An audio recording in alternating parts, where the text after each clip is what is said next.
Hey, this is Rob from ChainsawGuitarTuition.net. Today I want to talk to you about the sound and techniques of a guitarist, Brian May, from the band Queen. Born on the 19th of July 1947 in Hampton, England, Brian May is an English musician, singer-songwriter and astrophysicist, as well as penning such great songs as Tie Your Mother Down, We Will Rock You, Fat Bottom Girls and Who Wants to Live Forever. May also studied mathematics and physics, graduating with a BSc from Imperial College London. He was also been appointed Vice President of the RSPCA, that's the Royal Society for the Prevention of Cruelty to Animals, here in the UK, since 2012.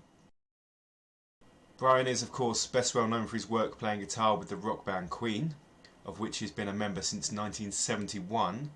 However, May started out his musical career in a very different way. May's own musical influences originally included Cliff Richard and the Shadows, which were, in his own words, the most metallic sounding thing out there at the time. Obviously heavy metal hadn't been invented back when in the 60s, I suppose.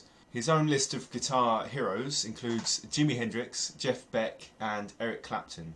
But, being first influenced by the skiffle movement, his very first instrument was the banjo-lele, the very same instrument played by British comedian George Formby. It's actually a mixture between a banjo and a ukulele.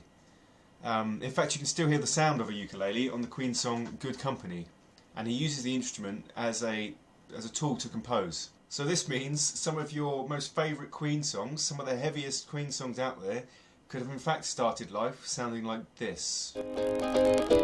Now I go window cleaning to earn an honest bar. As well as contributing vocals to many Queen songs, May is famous for his guitar, known as the Red Special, which is a red guitar, but special. But did you know he also designed a second guitar, called it the Spade, but he never actually made that one. You can find out more about that guitar, as well as replicas, from GuytonGuitars.com. May's main guitar, the Red Special, was custom built by May and his father Harold in August 1963 and features a 24-fret fretboard, mother-of-pearl buttons for neck inlays, and 3 Burns Trisonic single-coil pickups that have been rewound and potted with aludite epoxy to reduce microphonics. Although that's probably all of what you'd call standard parts for this guitar. The main body of the guitar was crafted from an old 18th century fireplace, so it's made of oak, which is where it gets its nickname, the fireplace, or the old lady, which is quite old. In fact, the original guitar actually had wormholes from the old wood. That's wormholes in the wood, not space wormholes.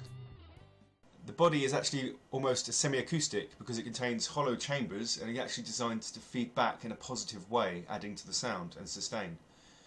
To say this guitar was ahead of its time would be a bit of an understatement. Apart from that, the vibrato system was made from the edge of a knife, so the bridge is actually balancing on the edge of a knife, and 2 motorbike valve springs. The whammy bar itself is actually part of a saddlebag holder, capped off with a knitting needle. Another interesting thing to note is that the pickups are wired in series and not in parallel, as with most guitars. This means that when all 3 are switched on, the signals actually add up, as with the guitar output becoming 3 times as strong. Other key features are that the usual positions of the tone and volume controls are switched around, and there are switches to change the phase of the pickups. This changes how the pickups sound together. More on that in another video. Of course, if you really want to get the right sound for this instrument, you'll have to play it just like Brian May does and use a old English sixpence as a pick. You could try and substitute another coin. A sixpence is just a bit smaller than a nickel. We don't really use them anymore in this country, so they're quite rare. Probably the most interesting part of Brian May's sound is his, apart from the use of a very unique guitar, is his use of delay. So he has 3 stacks of Vox AC30 amps, or cabs, and the one in the middle is the dry signal, so no delay. Then he sends a 800 millisecond delay to the left and 1600 millisecond delay to the right, for example. So he has 2 delays panned each way. Very importantly, these 2 delays cannot interfere with each other. So you've got one note. If I was to play a note, I'd have one note here going through to the middle, and then after 800 milliseconds, or whatever the tempo of the song is, it'll appear on one side, and then after another 800, it'll appear on the other side. This is very useful because it means I can create the sound, or Brian May can create the sound of 3 guitars happening at once, because you can then play a note, harmonise with that note, and then harmonise with those 2 notes, and you've got 3 distinct guitar sounds. To get the sound that he likes out of the amps, he turns the volume of the amplifier all the way up, and then controls the volume using his guitar volume. This means he can drive the amps harder and get a more overdriven sound. In fact, he consistently drives the amps so hard that he wears through tubes pretty quickly, and often has to get them replaced. He also uses a treble boost for note clarity, because when you're playing through a big stack, you can get quite a lot of bass in there, and that can sort of muddy up the sound and you don't get note definition. And a Boss phaser pedal to thicken the tone. He occasionally also uses a wah pedal, which instead of rocking it, because he's not Kirk Hammett, he uses it to boost the tone or as a tone control.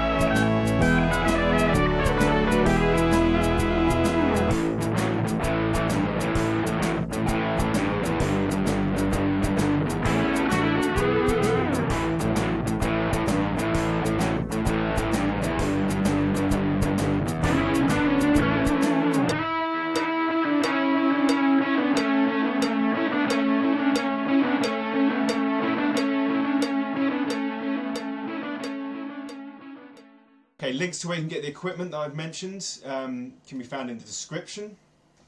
And if you really want that tone, you can head over to brianmayguitars.co.uk, where where they make and sell replica Red Special guitars, because really there's no other guitar. I've used a Les Paul. There's no other guitar that can sound like that. If you'd like the full in-depth lesson along with a backing track, please head over to my website at chainsawguitartuition.net. Again, link is in the description. If you've got any questions, please comment below, and until then, I'll see you next time.